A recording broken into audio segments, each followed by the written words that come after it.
my old back going out on the show right now. Hey, everybody. Welcome to the MMA podcast. I'm Karyn Bryant. Not yet. Oh, no, that'd have been a good one. Wait. It's live. Okay. It's audio. And Okay, now you're okay? I'm trying to get comfortable, guys. I know. Welcome to the MMA podcast. I'm Karyn Bryant. What's up, guys? Jouban. To his in his defense, this is an old school. I guess I don't know if it's Thai or what. It's a wooden bench, and if you don't have the booty, you get a little uncomfortable. Look, so I have no problem. I got sitting. some booty. I got a little booty, but I come here after wrestling every time we do the podcast. That's why I'm a bit fatigued, and she's on her A game. So just know that. Yeah, I didn't just wrestle. Was Kenny putting you through it? Yeah, man. Yeah, I had a good one. Kenny's always on. I mean, Kenny Johnson, my wrestling coach. He's in his mid-40s, and he still and he eats Snickers and Kit Kat, He totally Kit Kat does. and Coke for breakfast, and he still comes and brings it with all of us younger guys. So yeah, man, he's a beast. Yeah, it's funny actually if you look at Kenny's Instagram and stuff like that. Like he has pictures of candy all the time. It's not a joke. This is literally what he eats every day. So was that why you just ate Twizzlers too before? I'm totally putting you on blast. I just needed some sugar in me, some Twizzlers. It was all up on my grill. We're good now. It looks good. It looks good. You could actually probably make Twizzlers in the mouth to pull it off. You can pull off the look. That'll be my grill. So listen, I know I'm hungry too. I just like right when you started to get that Twizzlers, I was like, damn, I'm hungry. Let's take a time out. We got to talk about Sao Paulo, UFC Sao Paulo, where Ryan Bader beat Lil Nog in the main event. There was also a great Almeida Morales fight. Yeah. And the Claudia Gadelha kick to the head. So we want to cover that, whether or not you thought it landed, whether or not you thought it was, a problem. Right. All of that stuff. Also, talk about UFC Belfast a little bit. Gegard getting revenge over Uriah Hall. We'll touch on some things that went down at Invicta, at Bellator. It was a crazy weekend. It was a lot of fights. Boxing as well. I mean, know. Yeah, there was so much to watch, man. It was crazy. Dang, there was a lot of stuff. There's a lot to talk about, and we may have some time for questions at the end since we're doing this. We'll see. I'm sure you got more training to get to soon. Probably so. You probably should be. Yes, I mean, although they say everybody now is worried about overtraining. You know what? I like that because then it's taking the guys that come in there that still have something to prove and they're realizing, you know what, let me dial it down a notch. So, no, I agree. Everybody's kind of on this thing. I think, to be honest, I don't want to jump on the hype train, but Conor McGregor, he's the one that kind of put it out there about people overtraining, going too hard and sparring. You're kind of seeing it trickle off into everybody else now. But it's a good thing. You shouldn't overtrain, Yeah, Claudia talked about that as well, and we'll get to her in a later round. But she talked about that, she just used to go too hard, and then, it's tough to deliver when it comes time to actually fight if you've already put in too much work in the gym. But anyway, let's start off talking about Ryan Bader versus Lil Nog. This is a fight. It was a rematch. They fought 6 years ago at UFC 119. Ryan Bader won that first one by a unanimous decision. So we thought, okay, years later, Ryan's an even better fighter now. And Nogueira at 40 years old still has a lot of those boxing skills and everything, but it seemed like going into this fight, Ryan would have the advantage, and he certainly seemed to have it all throughout the fight. Yeah. Honestly, watching this fight, Nog, I just wanted it to be over at some point because he was taking an unnecessary beating. And if you follow MMA and both of the Nogueira brothers, come on. They're legends, and they have been through so many wars. And it's like, you just don't want to see them take any more unnecessary damage because they've been there since the Pride days. They've been doing it for quite a long time.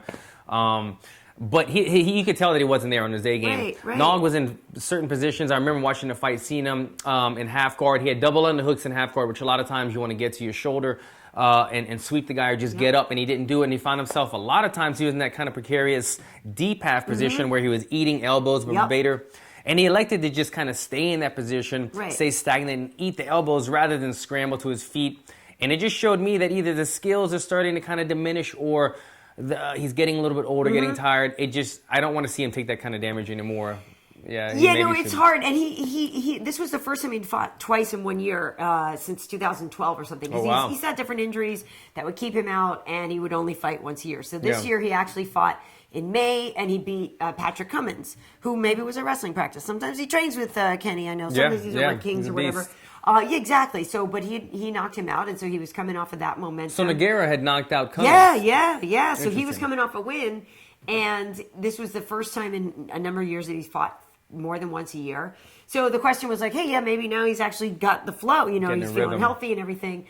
But Ryan is just too good for Little Nog at this point. Ryan has been getting better and better and better.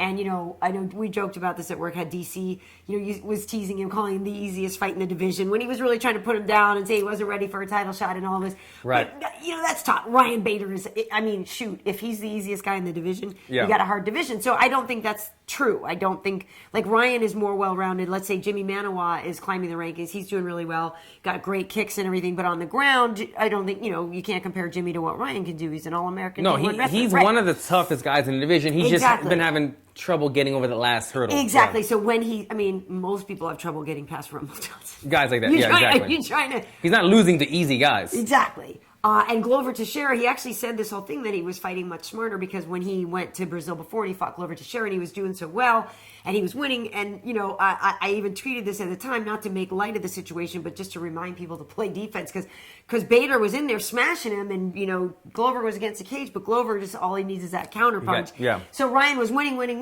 right until his lights went out. You know what I mean? So I like that he was fighting smarter this time. But yeah, Nogueira said he didn't want to retire yet like his twin brother. But when you see that kind of performance, like you said, you see him taking damage. Who can you beat? Not that you can't beat people, but is it worth that risk of really hurting yourself? And I don't know. It's tough because once you've started fighting at an elite level, so once you're fighting guys in the top 5, top 10, once you're not able to compete with them, he still feels like he can compete, and he can obviously still compete with other guys in the division. But once you hold yourself to a certain standard, then it's tough to lower your standard and say, okay, I can still compete, but it's got to be guys that are new to the UFC or I'm going to become a gatekeeper. Right. And that's a tough thing in any aspect in life to call yourself that, as a gatekeeper or to demote yourself in a way. Exactly. And to recognize that that's the case is probably a bummer. Yeah. Listen, he's 40 years old. It's not like he doesn't know the end is closer than the beginning. But, he was really saying that, he wasn't quite ready to retire. That's not for us to say. But there's certainly nothing left to prove. Yeah. No, he's proven a bunch. And like I said, the Nogueira brothers, they have very I don't want to say underrated, but very good boxing. But they're known more so for the jiu-jitsu. Right. And I was seeing no jiu-jitsu in that I know. fight. He almost got choked. He almost got choked. He almost got elbowed to death. There was so many positions that I saw that they were kind of like basic positions. Right. The deep half, the half guard, where he should... I feel like a couple of years ago, he might have been able to get the sweep or just stand up at least. Yeah. And he wasn't able to move in those positions. And it just tells me that it might be time to ride off into the sunset. Yeah. And on the flip side of that, between rounds, and who would you give Bader? I think he was supposed to fight Gus. That didn't work out. Obviously, Alexander is hurt. We don't know when he's coming back. But do you let him get the next title shot? Do you let him just get the winner of Rumble and DC? Man, I don't know. Because otherwise up there, it's Gus, like I said, and Ryan and Jimmy Manawa. You could make him fight. They're like 4 and 5 or 5 and 6 or something. So it's tough. He had a great performance. He looked strong. Bader's always one of the cream of the crop. He beat Ilir Latifi the last one with that knee knockout. Yeah. It's just that when a guy consistently builds momentum and then loses to the contender type guy, it's hard to just award him, to get going. So what you would give him? But see, here's the question: if you give him the loser of DC and Rumble after he won his fight, who gets next title shot? Then you waiting for John Jones to come back? Man. These are some tough questions, Karyn. Come on. If you just sit around and wait for John Jones, we don't know what's going to happen. Yeah, and let's say DC beats Rumble again for a second time. Then what? Do you give him the Rumble again? When Rumble, right. So, and it's a tricky situation for all of them because obviously, it's kind of like, and we'll get to that second, but it's kind of like the Gadelha situation where you're the second best. Right, and everybody Rumble, you know what I mean? And everybody kind of knows it, and the one guy you can't beat is the champ. Yeah, do you know what I mean? So remind me what happened with Bader? Did Bader in DC? Bader fought Rumble. Bader never fought DC. Bader and DC have never fought. They were going to. They were going to fight in, I believe it was New Orleans or whatever, that Louisiana card. Yeah, and then DC's leg got hurt, or DC had an issue, and he actually couldn't fight there, and he was That's bombed. The one fight that hasn't happened. But Bader has fought Jones, and he lost to Jones. He's fought Rumble, lost to Rumble. And when he fought John Jones, John then went on to fight for the title. Yeah. So Ryan was right there on the cusp of getting a title shot, didn't get it. And so you feel like same thing. Perennial contender. is this his last best chance? Is this his last best run? And if you think about it, with John Jones out of the picture, like the timing's actually perfect for other people to get in that conversation of a title shot. Yeah, absolutely. I mean, I would like to see the Gustafsson one, like you said. Yeah, I would like to see him fight Gus too. But a lot of guys don't want to sit around and wait. You know, we're not fighting, we're not getting paid. Right, and we don't know how long Gus is going to be out. Thomas Almeida. Yeah. How about that fight? That was the co-main event. Redeemed himself. Dude. Yeah. So he got knocked out by Cody Garbrandt in May. And Cody, as we know, is going to fight for the title at UFC 207. But Thomas Almeida, you know, and he's got 22 wins, 21 finishes, which is ridiculous. And I know a lot of people, maybe some of the people he fought, you know, they just padded his record and stuff. I don't necessarily think that's the case. I think the guy is really good. Yeah, and by the way, almost every one of his wins in the UFC have been a bonus. He's gotten a bonus for all of them. Right. So what did you think of that fight?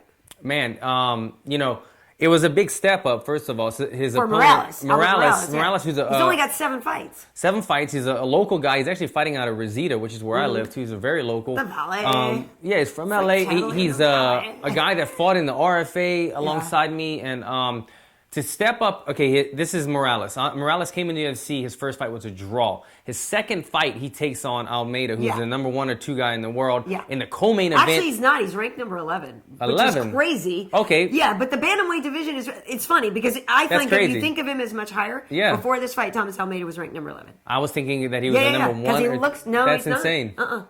Stacked, a lot of good guys in the division. But he takes on a guy as dangerous as Thomas Almeida. Yeah, for in his hometown is Brazil and co-main event. So it was a big step up. But I agree, like you guys kind of said it on the broadcast, it's a win-win. You know what I mean? You're doing good. You're getting respect from your peers and your company by stepping up. And, you know, if you lose, you don't have that much to lose by it. I mean, you're fighting a killer in his hometown. You stepped up and took a... Right. And let me tell you something. It was an exciting fight. It was. And I figured it's the kind of fight you love. I loved it. It was back and forth. It was like, for 2 minutes, I'm thinking, this is the fight of the night. And then, look, Morales took his back. And he had the arm under the chin, like, pretty deep for a minute. He did. A couple seconds where I thought, holy crap, he's going to do this. Yeah, I thought so, too. But then, like, as always, you know, Almeida's the kind of guy that... he's kind of like me. Sometimes he gets a little in trouble. he makes us and then he nervous. and then he gets it going. And once he got into his rhythm, he put it on him. And I love the way, you know, Bas Rutten would love it. He finished with that beautiful... Oh, I know. That liver shot is what sat him down. He sunk it in beautifully. He's a dangerous guy, Almeida. Well, it was funny, too, because we were, you know, in the watching, you know, obviously we watch the fights all together at work. And, you know, Kenny really likes Almeida, and we were talking about how this was, you know, probably going to be fight of the night. I said if it wasn't the women, you know, it was going to be this one. And the women fight, you know, that it didn't end up being a fight of the night kind of fight. So this one certainly had that going. You all right? My back's tightened up. I'm good. I'll get the heating pad later. Leave me alone. Go. Wow. Talk about what you finished. So we were all, like, getting crazy watching that fight. And that one literally, like, we're up out of our seats, you know, yelling and everything, and literally, like, right as we're going, I'm like, body! Same, like, Tyron at the same time, we're both like, body! Wham! Like, got it in there, and then it was like, like you said, just shut him down. Such a fun fight. Yeah. But again, getting back to the whole ranking thing is weird because you think he's ranked higher, but when you look at the division, you know, Cody Garbrandt's actually only number 6 getting the shot at Dominic because you have TJ and John Lineker are up there. Brian Caraway is still listed up there. Aljamain Sterling is up there. And so it's thicker than you think. Michael McDonald is in the top 10 still. So there's some guys where you're just like, oh, well, they haven't fought in a little while, or maybe you just kind of, and Uriah Faber is still listed in there, even though, you know, we know he's got one more fight. So Rivera is like number 3 now or something. So so here's the thing. It looks, when you look at somebody like Almeida, you're like, oh yeah, that guy's a future champ. It's actually might take him a little longer than you think to get up there. You know, like maybe 2-3 more fights. But he's great. I think it's also because he had that kind of momentum that what's his name that knocked out Lineker? That knocked out that's fighting for the belt next. Cody Garbrandt. Right. Thank you. Sorry. They both had a lot of momentum. They had that momentum where, like, every time that they would fight, they would put on such a dominant and beautiful performance that they were leapfrogging like 5 spots at a time, kind of. They weren't going ranking, you know, 10, 9, 8. Well, and plus Cody worked social media. Cody. Yeah, that was another thing. He really he lobbied for that fight. Exactly. And the cool thing is Dominic loves it too. Dominic loves that kind of stuff. They made it fun. They made people care. And so what? It's a similar situation. If Dom keeps the belt, guess what, Cody? Big ups to you. You went in there and faced the champ. Maybe you just weren't ready yet. But he's not going to lose any shine if he loses to Dominic. And if he beats Dominic, holy crap. Yeah. It's an exciting matchup. It like is an exciting. This is, even though he's only, 4 fights into his UFC career? Yeah, right. The obviously he put on some great performances, and the way that he put away Almeida, it gave him the shot. But look, if you can go out there and work the social media and talk a little trash and get under Dominic's skin, then it makes it the more exciting matchup in my eyes. Well, and TJ is fighting Lineker at 207. So on the same night, if anything were to happen to Cody, TJ's like, hey, I'm here. I'm here, bro. Yeah. And he would get it more than Lineker because Lineker doesn't make weight. So interesting fights coming up at the end of the year. But speaking of the lighter weights, let's talk about Claudia Gadelha and Courtney Casey. Now that obviously a women's strawweight bout. Going into this, we pretty much knew.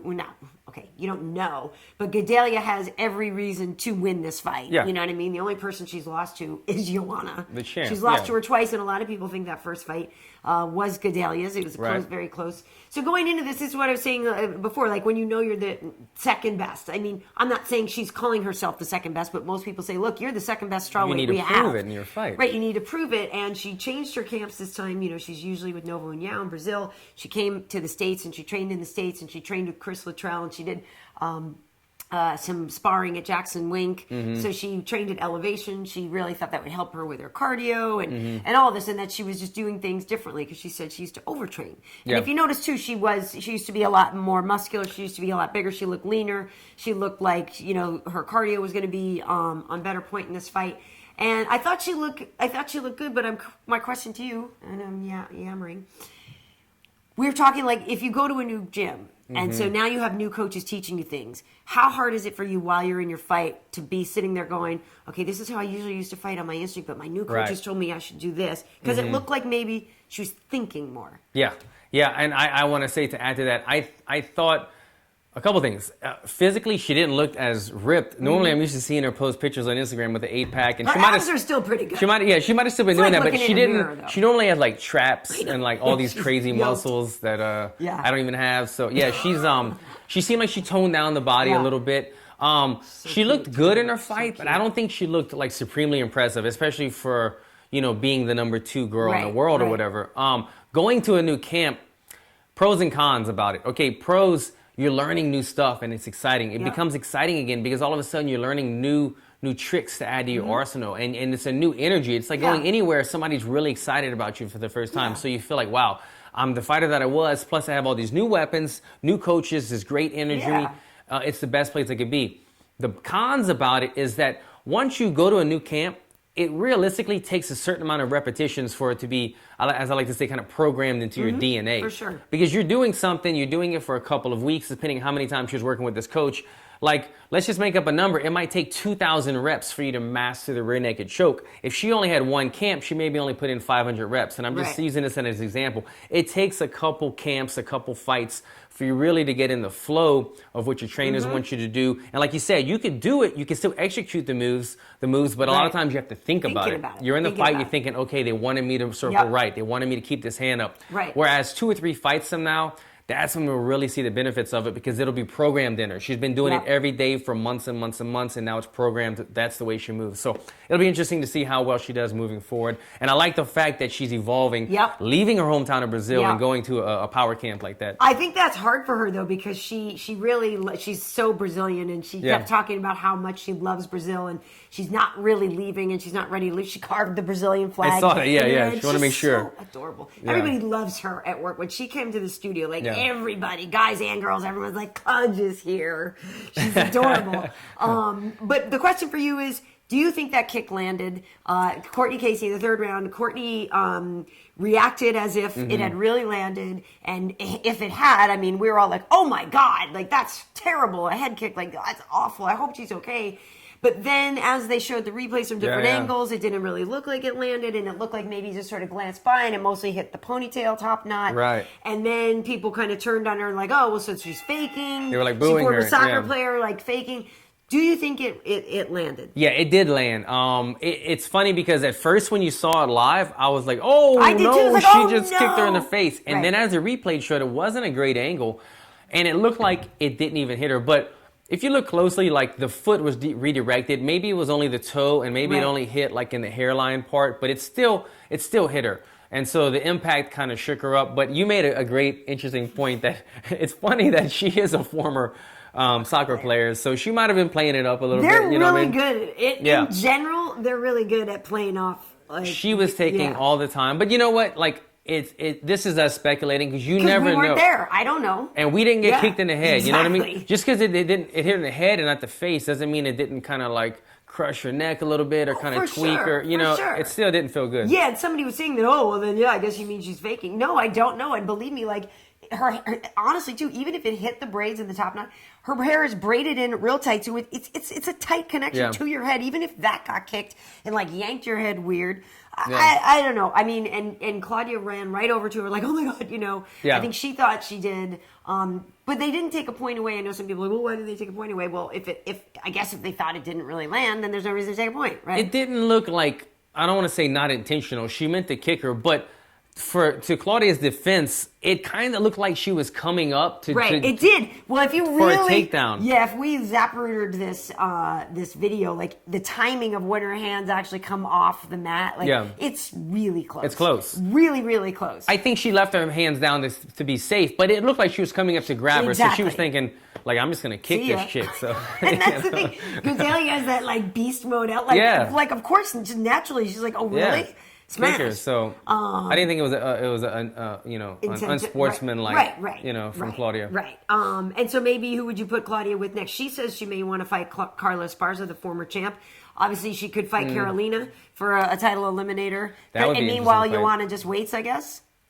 Yeah, I mean, that's what happens when you're at the top of the heat. And Joanna's still good. Yeah, it's like you just wait. But I think that would be a great one. KK. You like the KK and I like to see her and KK go at it. So, revenge. Speaking of kicking, speaking of flashy kicks, Uriah Hall and Gegard Mousasi had their rematch at UFC Belfast. It was the main event. We know that they had fought in Japan, and Gegard had owned the first round. He took him down, and he was all over him. In the second round, he went in to shoot, and Uriah timed that perfect kick and then followed it up with a flying knee, and Gegard was knocked out for the first time in his career. So it's a fight that has bothered him. Very much so. Very, very much.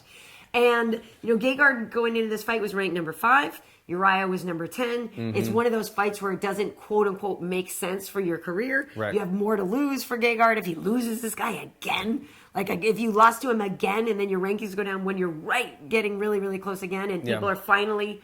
I wonder why. I wonder what interviewer has gotten people convinced that the guy is cool. The only interview you need to watch. Exactly. It's like everybody now is catching on. They're like, say, this Mousasi guy is entertaining. I'm like, shit, Sherlock, I told you. But he's also playing the game a little more and having more fun with it. Yeah. And he's winning fights and people are starting to pay attention. He's really a good dude. But again, he had a lot to lose if he lost again. And I seriously, like, what if Uriah Hall is his kryptonite?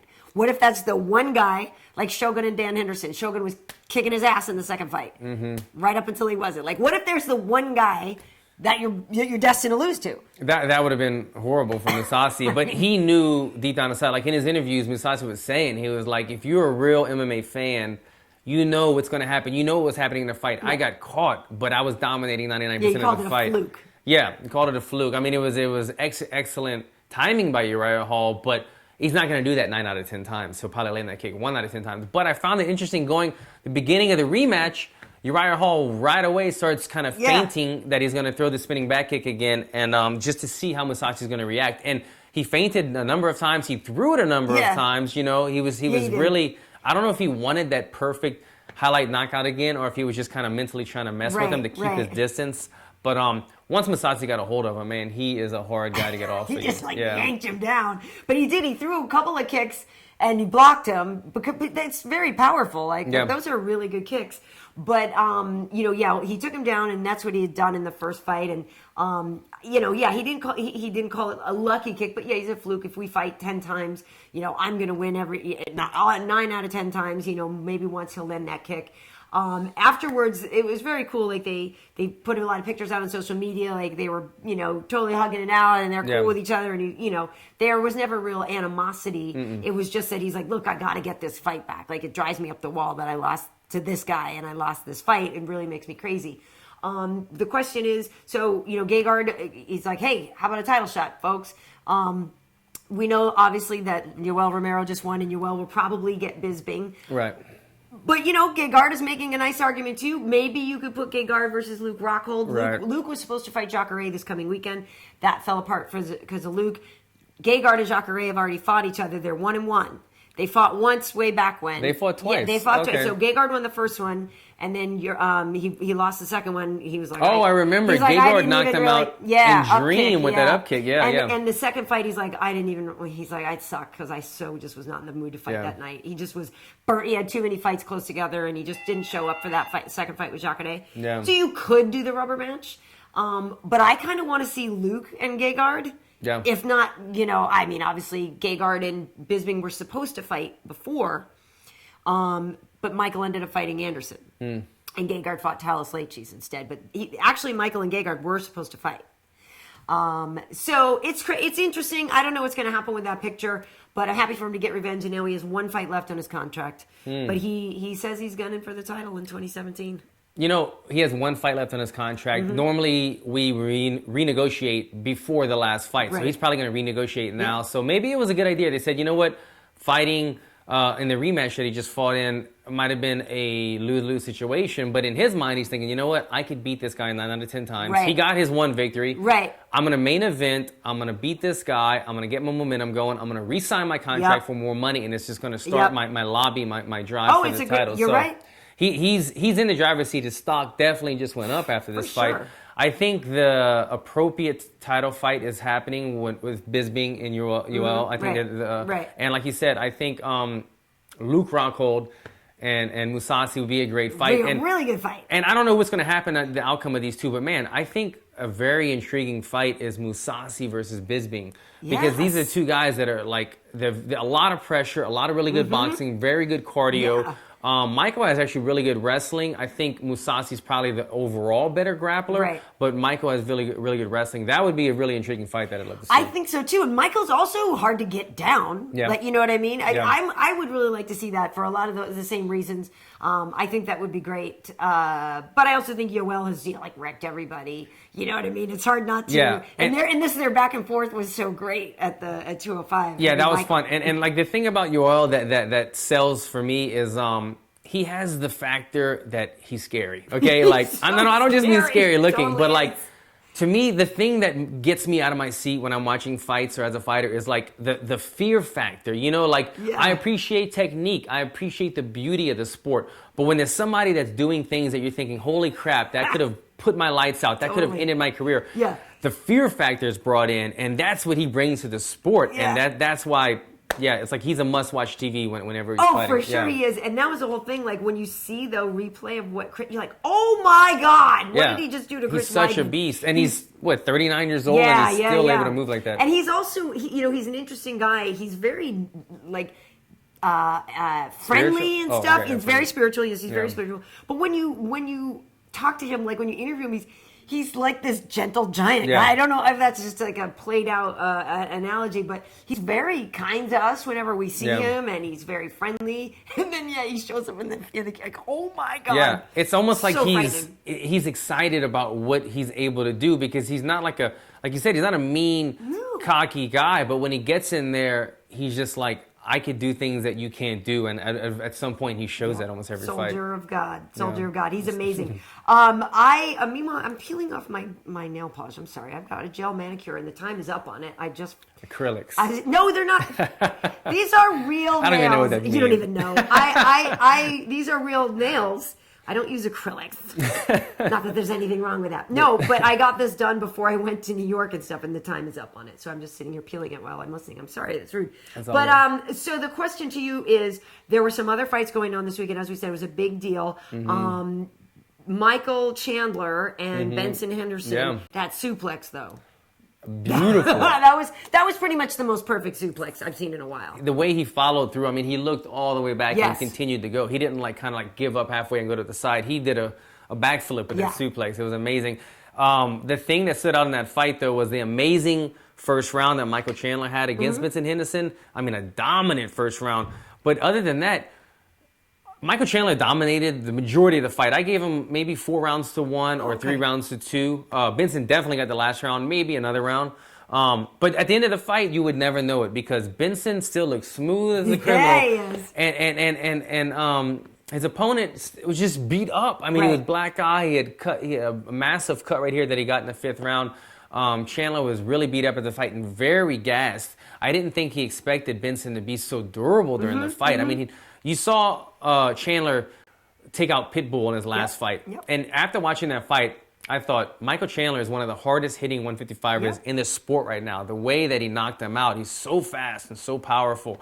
And he put some heavy, heavy shots on Benson Henderson. And Benson Henderson just has a way of just kind of like, he just gets out of things. Right. There's something about Benson. I don't know if this is a compliment or an insult. I don't mean it as either. I'm just say it with a smile. I'm just analyzing it. I'm going to say it with a smile. That way he doesn't get mad at me because I do appreciate him. Oh, yeah. But there's something about Benson throughout his entire career. I never thought he was a master at anything. I never thought he was like, you got to watch out for Benson's striking or he's got the best wrestling or any of that, or his jiu-jitsu. He's a black belt in jiu-jitsu, but it's not like, watch out. He's got a good guillotine, but it's not like, watch out for jiu-jitsu. Because you see him get caught, you see him get beat up in his striking or out wrestled, or you see Anthony Pettis submit him with the armbar. So he has like holes in those games, but there's something that he has when it comes to the competitive nature that I think he's above the rest. He's just so durable. He has this great cardio. He has the competitive factor that's what makes fights. So you look at a fight on paper and you might look at it one way, but when you get in the cage, Benson has an advantage over almost all his opponents. He stays in the fight. He doesn't break. He just stays there. He stays Smooth. in it. Stays calm and collected the whole time. Doesn't get thrown off by big shots. That's tough though. That was a split decision loss for him. So it hasn't really been going that well for him over in Bellator. No, what is he? 2-1. Well, I think so. Yeah, because they put him in with. And then his win was against Pitbull, who was actually beating Benson up until he broke his leg. So yeah, he could in a way be 0-3. It's a tough run for him over there. They did announce that Fedor Emelianenko would be fighting Matt Mittrione. Boom, Fedor came out with in the sweater. What did he have? Was that Gucci? I don't know what it was, but yeah, they were making a big deal. He came out in the sweater that he always, the striped sweater. Man. The glorious sweater of, what is it? Fedor, man. I don't know. He looked like he was ready for the holidays I or know, something. and he's smiling. I like Happy Fedor. But do you like him fighting Mita? I mean, Mittrione was like starstruck. He shook his hand 3 times before they even did like a stare down. It was kind of odd. But who thought that was going to be the matchup? But like Matt, finally Fedor is coming. Yeah, right. And Matt ends up beating people sometimes that he's not supposed to win. Yeah. You know what I mean? So I'm curious how that's going to go down. That's in February. But yeah, it's nice to have Fedor. Fedor's in Bellator. Even though he's not the same Fedor. It's not the same Fedor, and it's not the Fedor versus Couture or Fedor. It's not the dream matchups that we wanted 5-10 years ago. Yeah. But he's here. He's always fun to watch, even though his I don't want to say his skills are diminished, but he's not who he used to be. Right. He's still fun to watch always. For sure. Yeah. So also there was Invicta FC 20. So Angie Overkill Hill kept her title in a 5-round unanimous decision over Medeiros. So that was a good performance from her. I think I kind of expected her to throw a little bit more than she did, but it was a solid win for her. She certainly commanded, the fight and wasn't really in danger in anything. In the main event, though, Tonya Evinger got submitted and by Yana Kunitskaya, lovely girl, Russian girl. Is Karyn Bryant messing up a last name? I might be, and I apologize. This is a first, Please guys. Don't beat me up. Take note. Leave a comment. Yeah. Question for you, though. Here's the issue was it wasn't a long fight, and they got into this scramble, and Tonya's arm, she got exposed, and the Russian's on her back, and she's there. So Tonya puts her foot on Yana's face. And the ref comes over and says that that's illegal. Now, she didn't stomp. Right. She wasn't foot stomping her, but she placed her foot on the face, which, let's all be honest, probably was so gross. If Mom's in there with those nasty foot from walking around backstage. They weren't clean. Oh, God. But technically, it's not illegal. That's it. And so did the ref coming over to break her up and tell her not to do that, did he screw her out of her title? Possibly so, because like you said, if you can't kick a person in the head when they're down, you can't stomp on their face. You can't even stomp the body. You can throw an axe kick, but you can't really stomp. But she placed her foot on her face. Playing jiu-jitsu, Eddie Bravo has a move where we're in the armbar position, and if the person won't release the arm for you to take the armbar, we have a move called the douchebag, where we put our foot in the face, and that's the douchebag, and you push their face with your foot.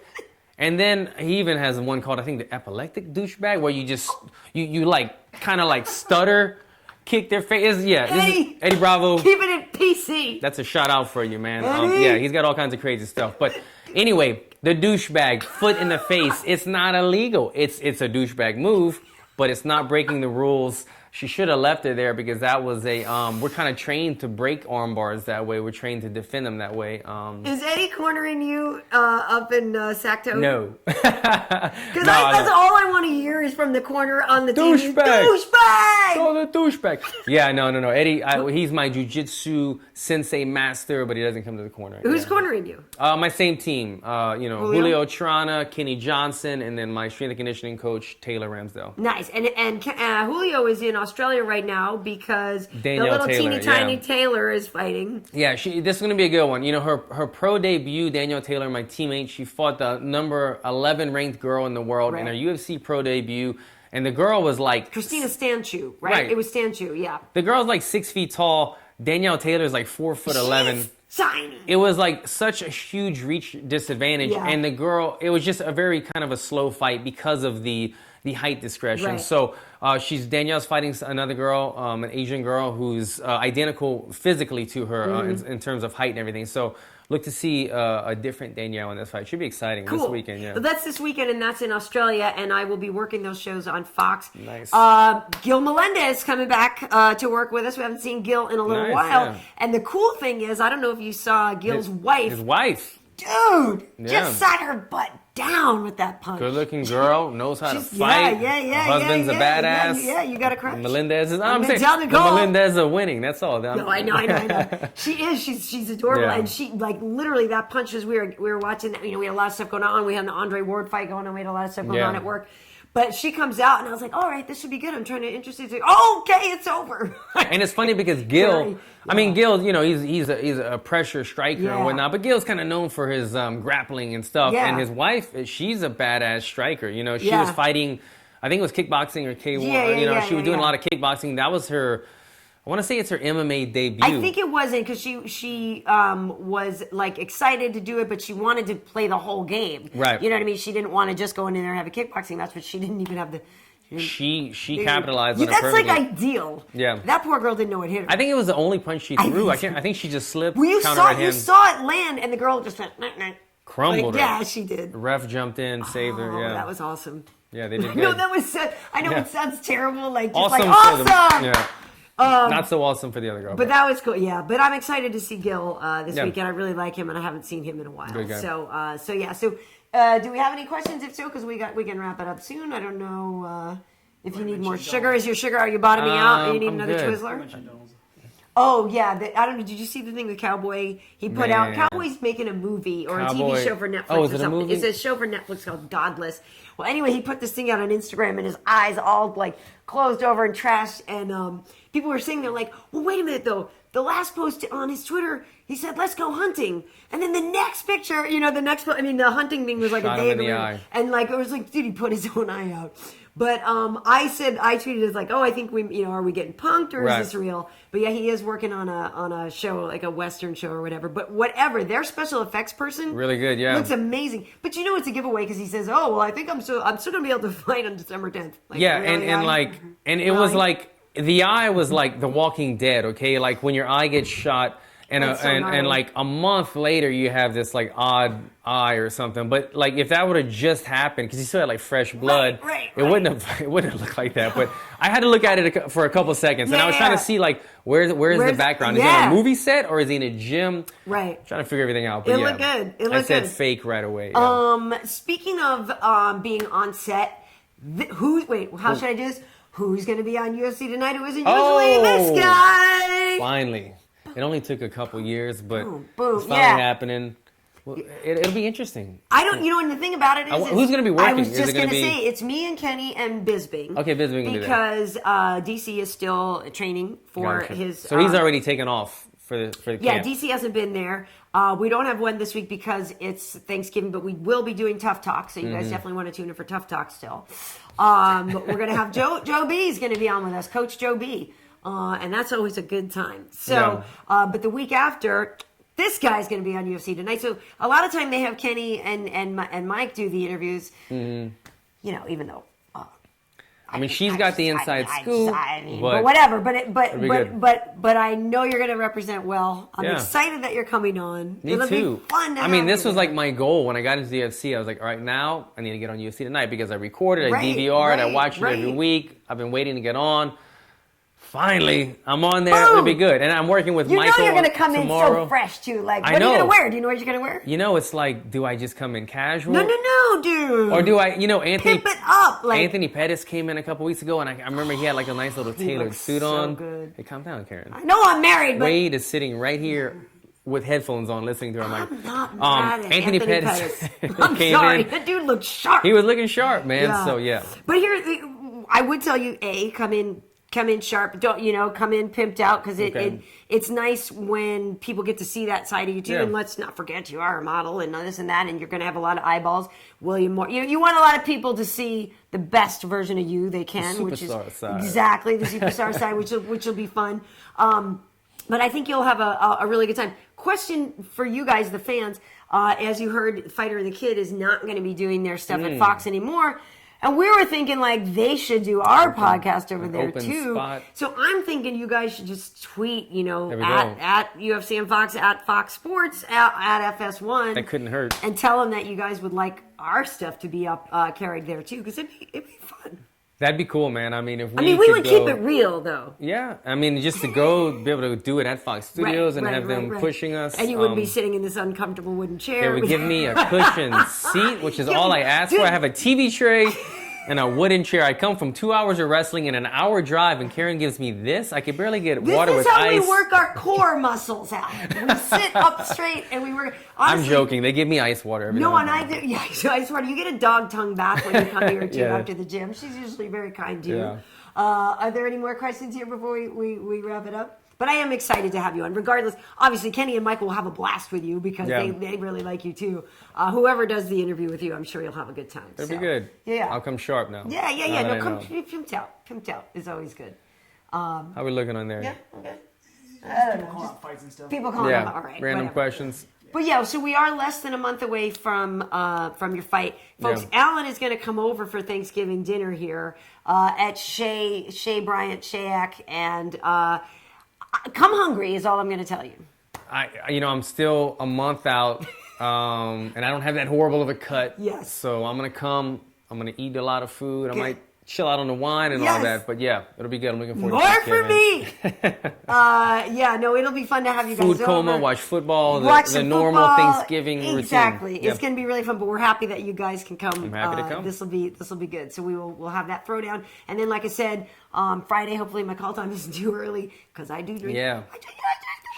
Thanks for giving me a refill is basically what I say all day. You guys saw it on the live post-fight broadcast after UFC Brazil that one time. That's right. So I'll be working, I believe it's, me and Kenny and Gilbert on the set on Friday and Saturday. So it'll be fun. It's Derek Brunson versus Robert Whittaker. I know obviously we don't have Luke and Jacare, but that's still a good fight. I actually really like Robert Whittaker and Derek Brunson. So they're both two guys doing phenomenal right now. Yeah, I'm curious about that. And again, like I said, we have Tough Talk. And that's it for now. I guess that is it. But yeah, if you guys, what? Oh no. Someone just saying, of the questions that if you look, people are saying, give Alan a booty cushion.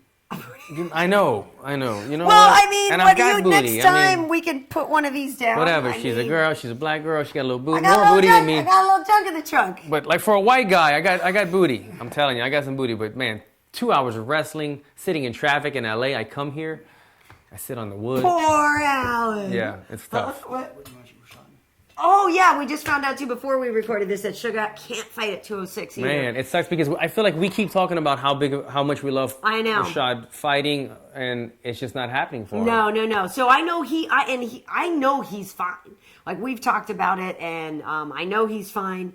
So hopefully somebody will clear him because, like, he's had this. It's not a big deal, and it's something that, it doesn't affect him fighting, and it's not a threat. So hopefully somebody will clear him to fight because that's, Yeah, and for Tim Kennedy's sake, too, man. Like, let the man fight. You know, I'm sure he's not loving this either. So. Yep. People are asking if you have a Conor prediction for how you'll take out Perry. Oh, do I?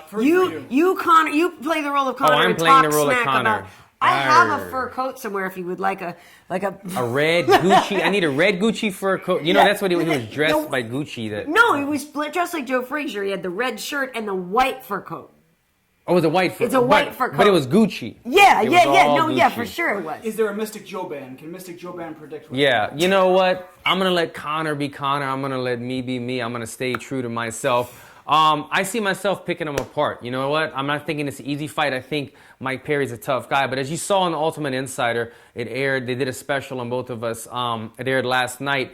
You can see bits and pieces of it during the camp. He gets beat up in sparring and then throws a fit. He throws his glove out the ring. He's mad. Whereas me, I'm just continuing to evolve and training the right way. Afterward, he tweeted me and he's like, "You saw that he's evolving, that I'm staying stagnant." He said you were stagnant. Right, which blew my mind because I saw, like I said, I saw the opposite. I saw a guy get beat up in sparring and then throw a fit. So I didn't, like I said, I'm not very vocal on Twitter when it comes to talking too much trash, but I put him in his place now and then. I'm going to put Mike Perry away. I'm going to get into the rankings after this fight, and afterward, I'm going to shake his hand, and this is all going to be a thing of the past. Nice. That's Boom. it. That's my Mystic Boom. Mike. Mystic Mike. Mystic What is it? Mac, Is that what it is? Mac. Mystic Mac? Trying to Magic. I'm thinking Magic Mike. Yeah. Go ahead. Let me get some popcorn. Oh, man. Don't mind if I you blended Mystic Mac Yeah, and you did. Magic yeah, Mike. well, that's how we get That's our a- numbers up, Alan. Come on, take one for the team. That's another cat. That's another pot. That's post Thanksgiving or whatever. Oh, so we will have to think about what to do. This is podcast number 95. Just putting this in there. We are going to have a 100th episode coming up soon. So we're going to have and it's going to coordinate right around your victory Nope. podcast too. So The biggest podcast yes, ever. yes, Nope. I know. We'll have Yeah. to think about what to do for the haunted. We'll do yellow carpet. Yes, yes, for the honored, right? Exactly. Awesome. So where can people find you on social media? Nothing's changed. Alan Jouban, everything. Check me out. All right, on Instagram, I'm KB Heat. On Twitter, Karyn Bryant, YouTube, Karyn Bryant. We also have MMA Heat on Twitter and YouTube. MMA Heat on Facebook is where you can find stuff. Also look for Troca Sao, which is what I do with my good friend Evie. We do that podcast in Portuguese. She is in Australia, so we're going to it'll be interesting to figure out the timing this week. But we did one live after UFC 205 at 4 in the morning last week, which was really fun. But yeah, for you Portuguese speakers, check out Troca Sao. We do that as well. That is it for us. Happy Thanksgiving, everybody. We'll Hopefully see you you guys after. don't talk politics at the table. Please. We won't. No, please. Yeah, I'm over it. I'm over it. No, me It's too. done. Move on. Me too. Thanks for watching, guys. See you next time.